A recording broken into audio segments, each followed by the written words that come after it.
and show you how to take the capacitors off. Okay, I had to heat up the soldering iron. Pardon the soldering iron, it's like a little cheap one. I couldn't find my good one. Okay, my hand's on the other side of the board on one of the capacitor that I want to take off. It's basically you look at the capacitor, then kind of put your finger where it is and find the soldering points for it on the other side.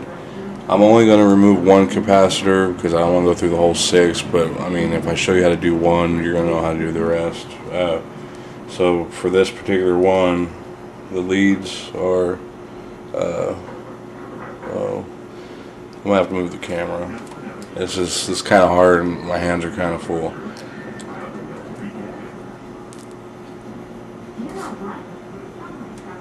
Okay. Let me see here. Alright.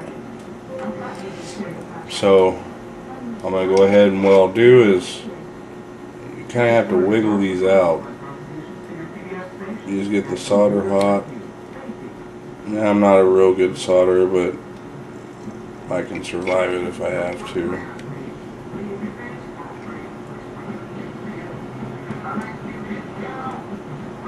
And it just takes a little bit of patience till the solder gets hot enough.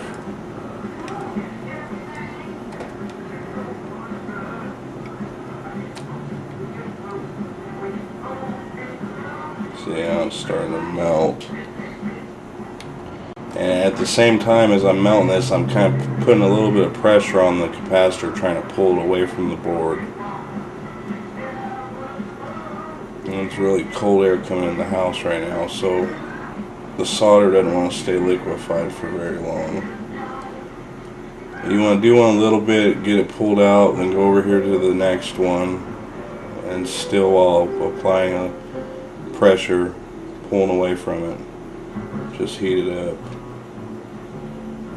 I'm starting to melt. It's tedious, but I mean, you gotta do what you gotta do. And come back to this one. I think this is an underpowered soldering iron. It don't get very hot, so it's taking a little longer. Okay, that side feels like it's pulled out. I gotta get this side out too.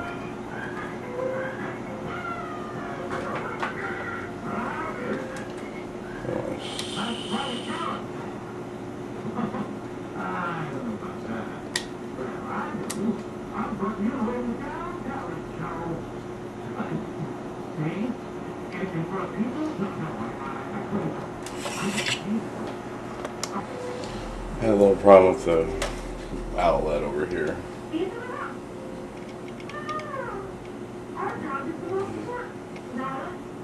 The connector's or the capacitor's almost out. And see, like right there, I mean, you don't want to cross any of these, just the ones you're working on.